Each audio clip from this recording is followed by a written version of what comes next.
looking forward to what will be a well-deserved break. It's been quite a year. When I walked into the State Department on my first day as secretary, we had COVID-19 lockdowns around the world.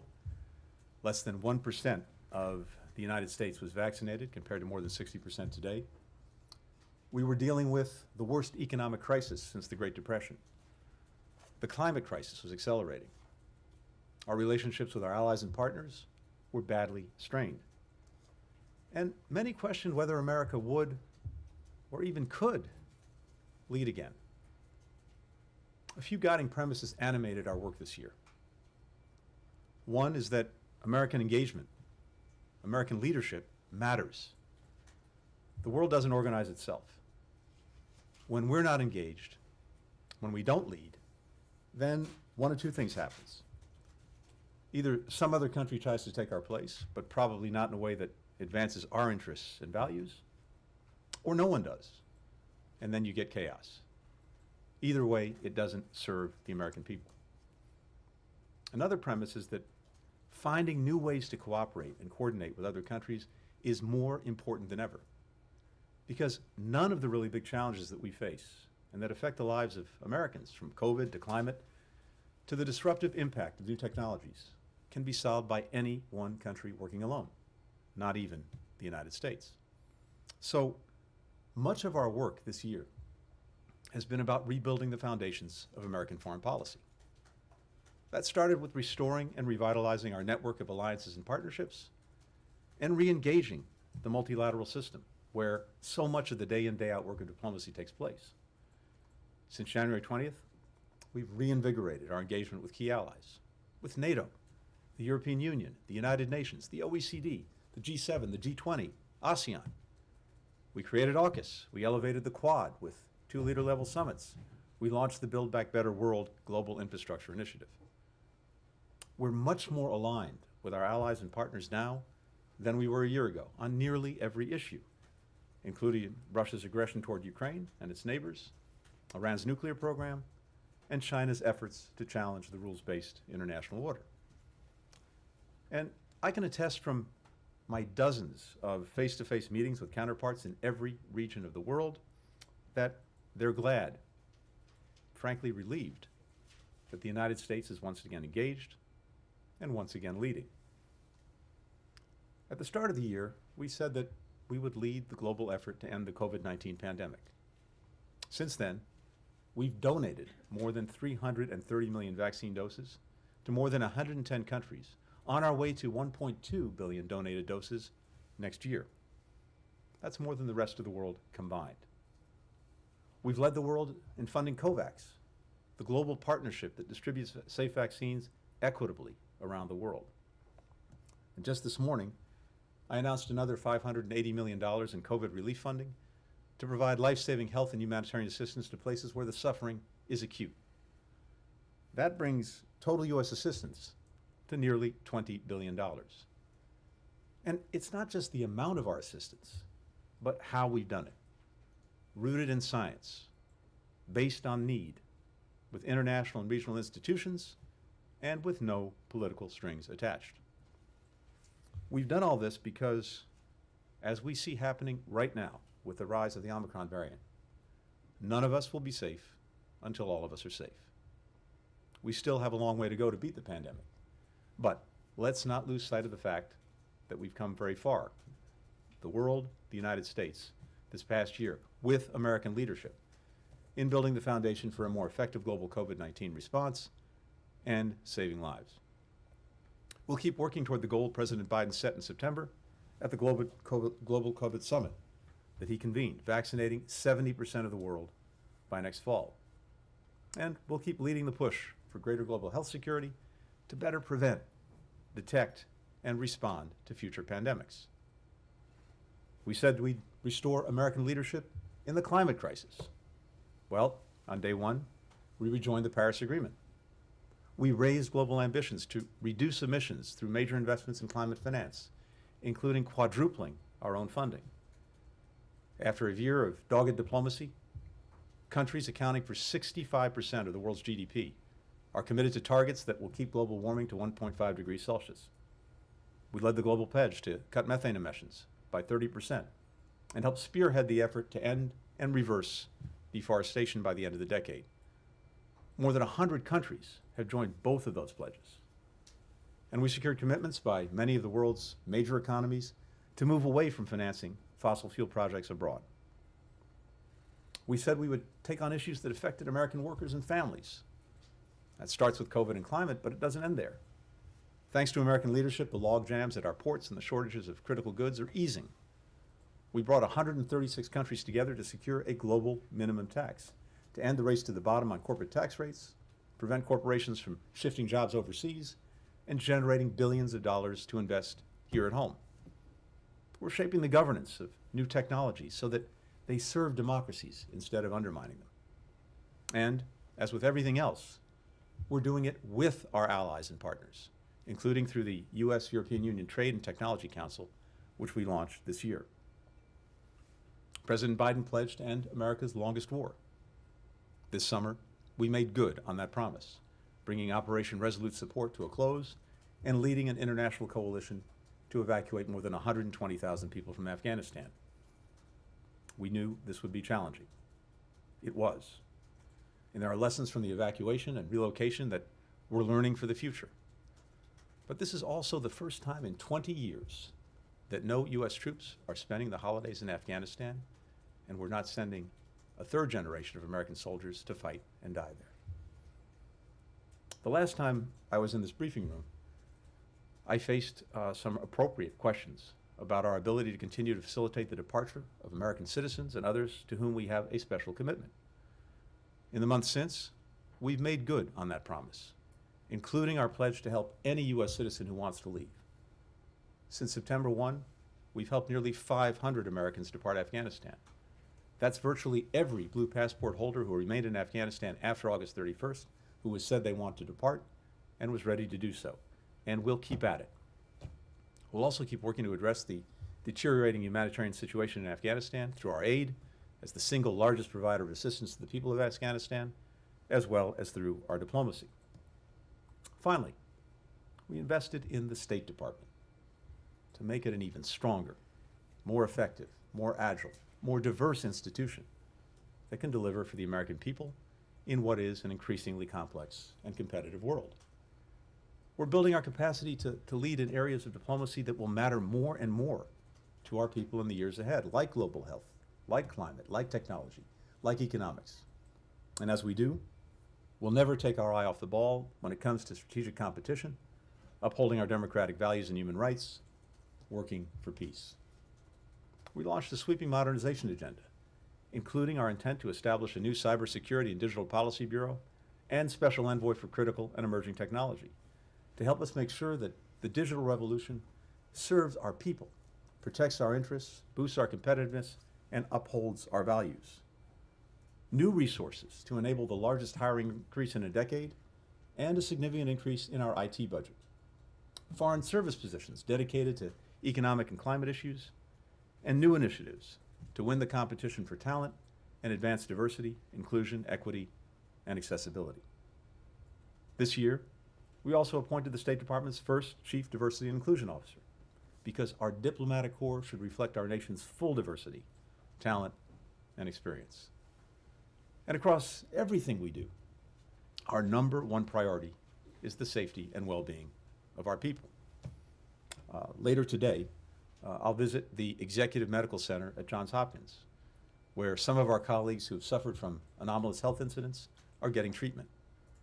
All of us at the State Department and across the U.S. government are intently focused on getting to the bottom of what and who is causing these incidents, caring for those who've been affected, protecting our people. Critical to the success of our foreign policy are the investments we're making in ourselves, here at home, in education, infrastructure, research and development, and health. Domestic renewal fuels our competitiveness, and it elevates America's standing in the world. Put it all together, and there is no question that we're stronger now than we were 11 months ago. We're stronger in the world, we're stronger at home, we're on stronger footing when it comes to COVID, climate, and other urgent challenges. And we're in a stronger geopolitical position. to deal with countries like China and Russia as they seek to undermine the international system that we've built and led, a system that has made the world freer, more prosperous, more secure, more connected, and has allowed our country and people to thrive. We've got a profound stake in upholding that system and standing up for the rule of law, for democratic values and human rights, a level playing field that gives everyone a fair chance to compete and to succeed. And we'll continue to drive that positive vision with our allies and partners right alongside us. Just about all the work that I've named here today will continue in 2022. Ending this pandemic and strengthening global health security, making sure the standards, hardware, and policies for new technology secure our competitive edge and improve the lives and livelihoods of our people while keeping them safe and our democracy strong. Defending and strengthening the rules-based order against those who would tear it down. Building a State Department ready to lead on 21st century challenges. We're much better positioned to make strong progress on those challenges than we were when we began, because we're building on the foundation we laid this year. And I'm proud and grateful to all the diplomats and development experts who've worked so hard to make that happen and who represent the very best that our country has to offer. This year we said goodbye to two giants of American diplomacy, George Schultz and Colin Powell. They both loved the State Department. The State Department loved them. They both believed in the power of diplomacy. And they both knew that the State Department doesn't exist to deal with problems elsewhere, to focus out there on the rest of the world, but rather to deliver for the American people, to solve the challenges that affect their lives, to create opportunities that will make their futures brighter.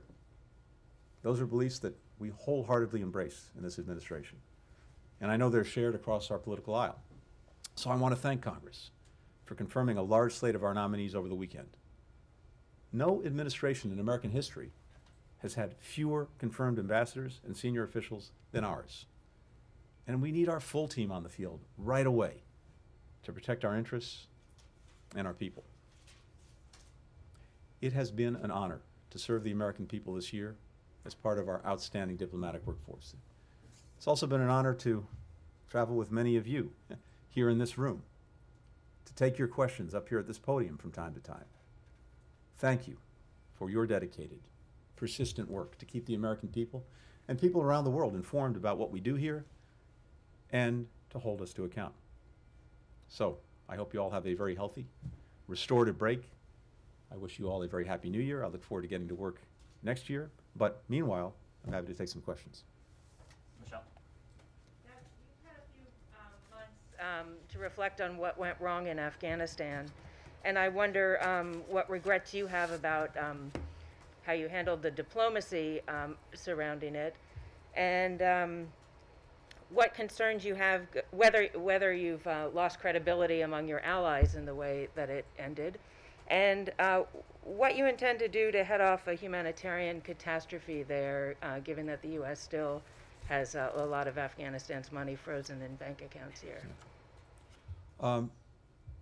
When it comes to regrets, to looking back, there'll be a lot of time for that in the years ahead. Right now, we're focused on what we're doing, what we need to do, on action to move our foreign policy forward, to move our national security forward, to deal with the challenges that are in front of us. Now, I also ordered a review of our Afghanistan policy and the implementation of that policy, starting in 2020 and going through the relocation and evacuation. As I think you know, one of our most respected, now retired diplomats, Dan Smith, will be leading that effort, and I look forward to learning what he and his team learn in terms of the lessons to take from that experience.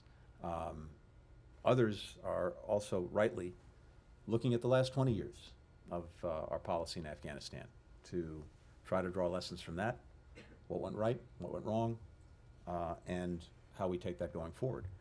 But to your point, what I am focused on right now is the situation in Afghanistan, including the humanitarian situation. We continue to be the largest single provider of humanitarian assistance to Afghanistan. We've issued multiple now general licenses to make sure that other countries, institutions can feel free to move forward with their assistance and not be concerned about the application or implementation of sanctions against them.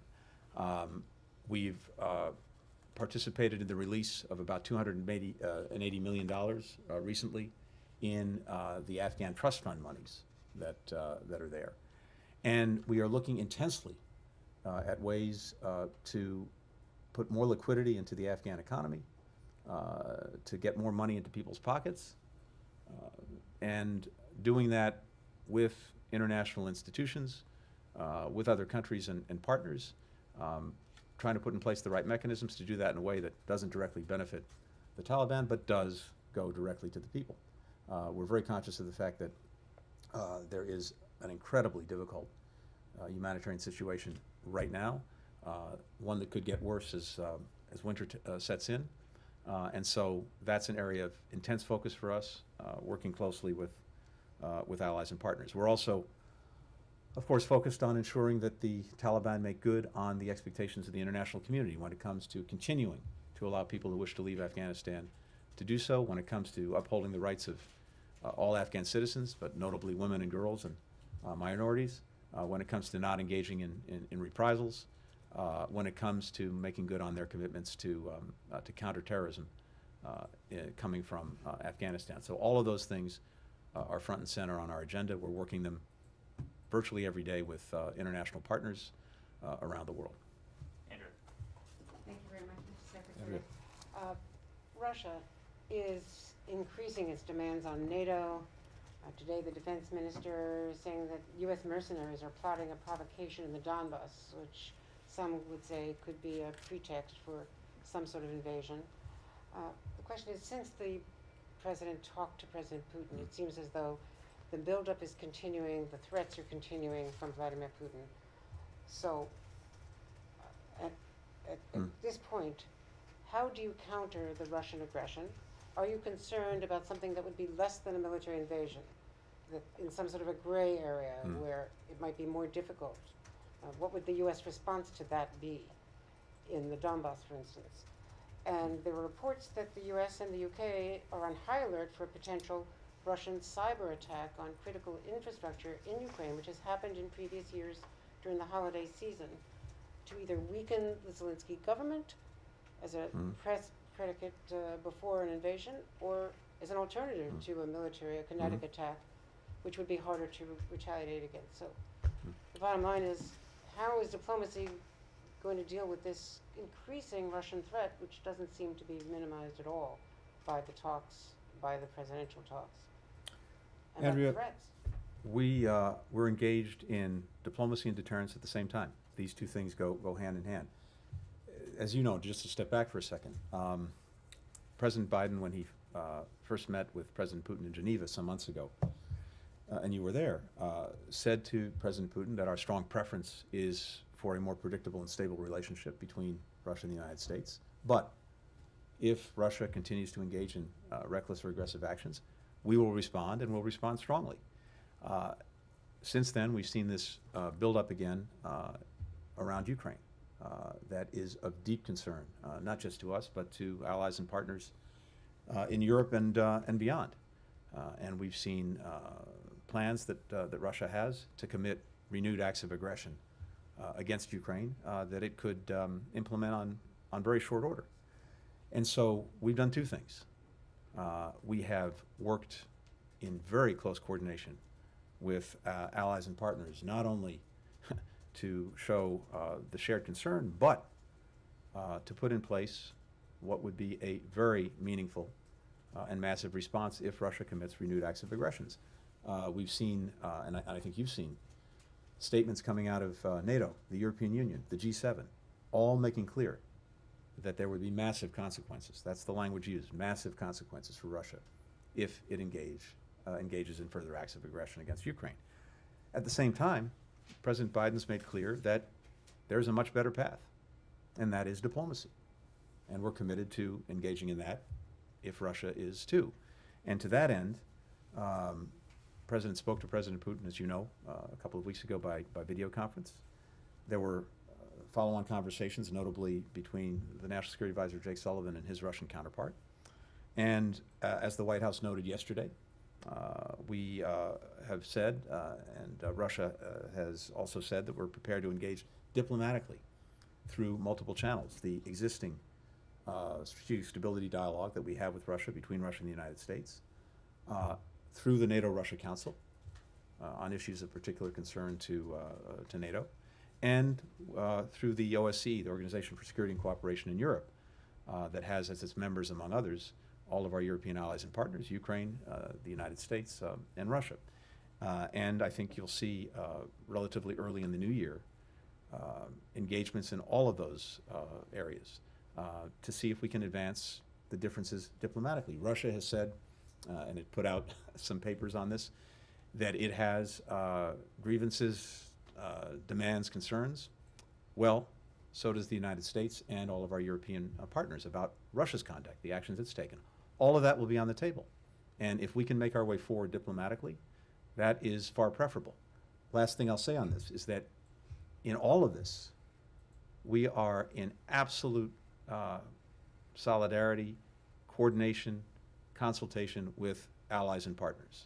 We are doing nothing about them, without them. All of this is being done together, and we'll see which direction President Putin wants to. His demands, though, to not deploy troops in any of the NATO countries? There are some very obvious non-starters in things that the Russians have put on the table. There may be other issues that are appropriate for discussion and conversation, just as there are things that we would put on the table that Russia needs to respond to. But look, the President's been extremely clear for many, many years about some basic principles that no one is moving back on. The principle that one country does not have the right to change by force the borders of another. That one country does not have the right to dictate the policies of another, or to tell that country with whom it may associate. One country does not have the right to exert a sphere of influence. That notion should be relegated to the dustbin of history. And those principles are inviolate. They're very clear. The President's held them for a long time. That's not going to change. Just to go off of that, you've just reiterated that the United States is prepared to engage diplomatically with Russia in multiple different venues, different channels. We've been hearing that over the last few days.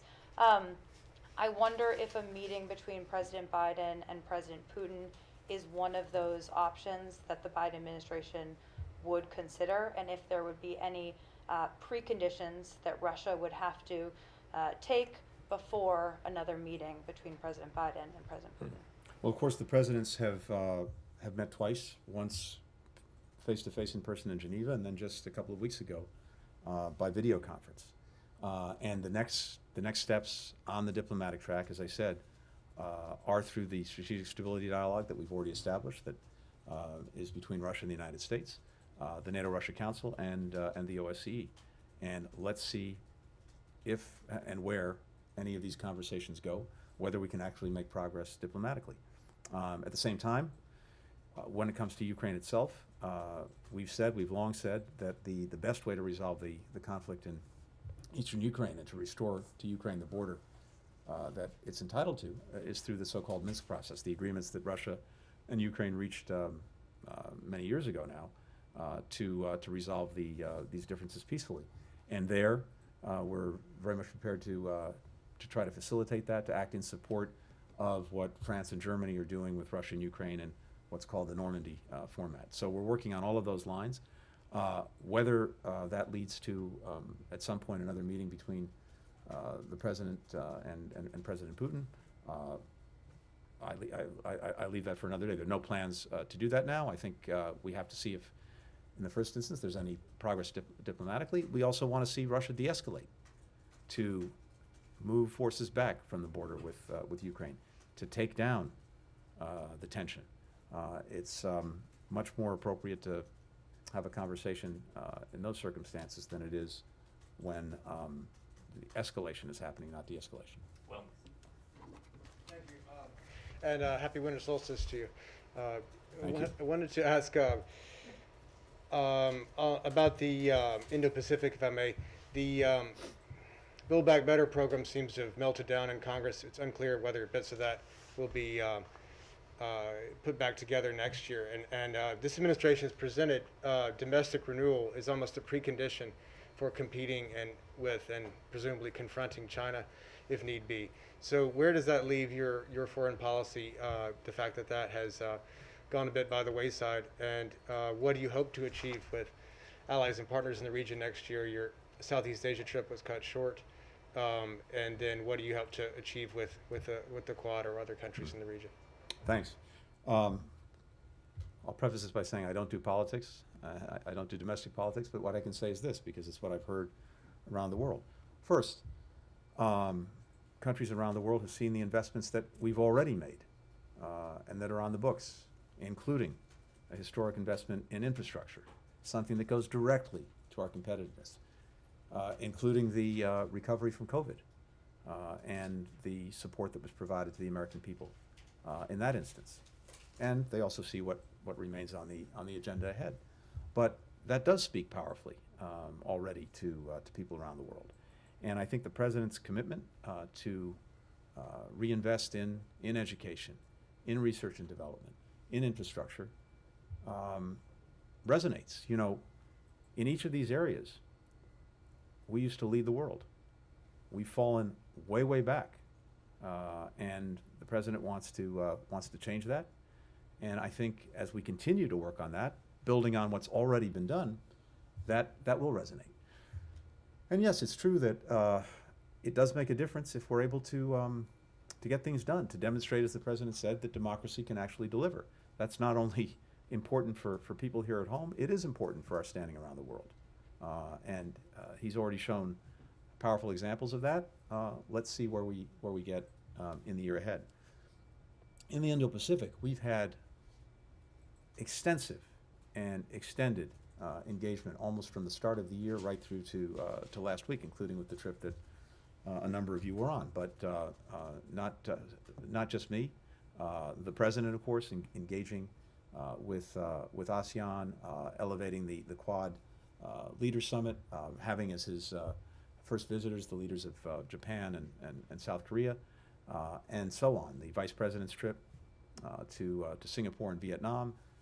Virtually every senior official in this department and other relevant departments, including the Commerce Department, Treasury Department, engaging with allies and partners in the region, and that will continue. When I was there just this past week, in Indonesia, in Malaysia, coming off of the G7 meetings in Liverpool, one of the things I was able to do was lay out our vision for the region, the basic approach we're taking to the Indo-Pacific.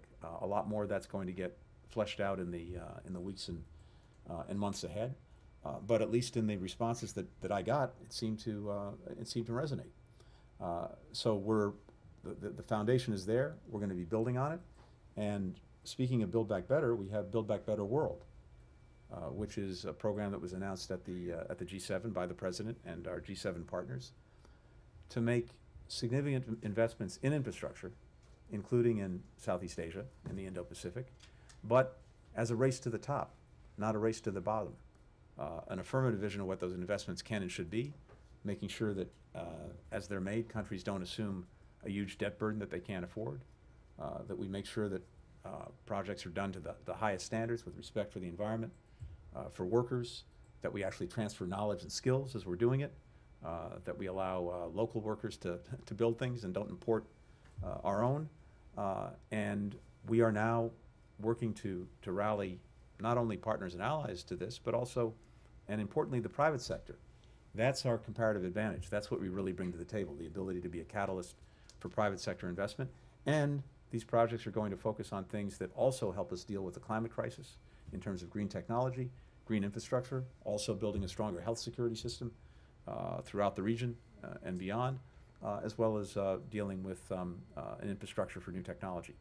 So all of that got, at least from what I heard, a very strong reception in Southeast Asia. And again, what I also heard, but you know, you have to check with your own sources, genuine satisfaction that the United States across the board was showing up was re-engaged, and had a real vision for the region.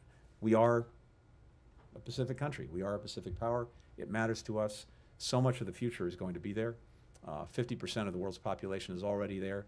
Some of the most dynamic economies, certainly pre-COVID, bouncing back now as we continue to work through COVID. We see the future in the region, and our policy, our resources, our focus are being directed accordingly. Time for one more question. Francesca? Thank you, Mr. Secretary. Iran's been saying for the past weeks that the runway is getting shorter and shorter, that you won't let Iran drag its feet at the negotiation table while developing its nuclear program. But can you be a little bit more specific? Are you ready to wait until January, February, March, or beyond? And doesn't that weaken your position to keep saying those things while not giving a deadline to Iran? Thank you. Thanks. I'm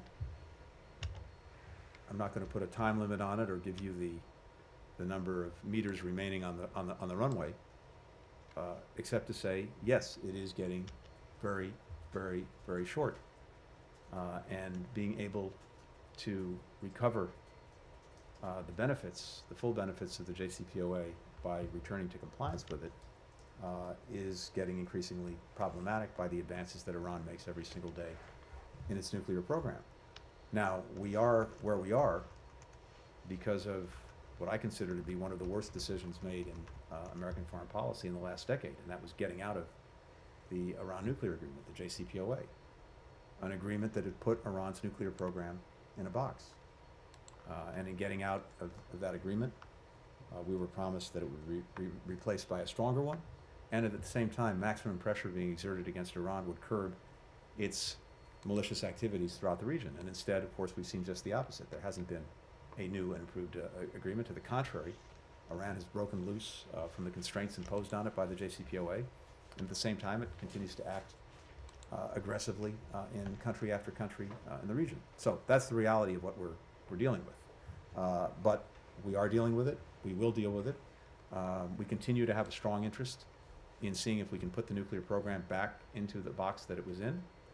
But if we can't do that, because Iran will not engage in good faith, then we are actively looking at alternatives and options. And what will not endure is Iran playing for time at the negotiating table by not engaging in good faith and with speed, while at the same time continuing to build up its program.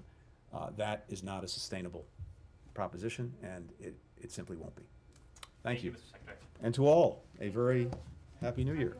Happy holidays. to you. Thanks.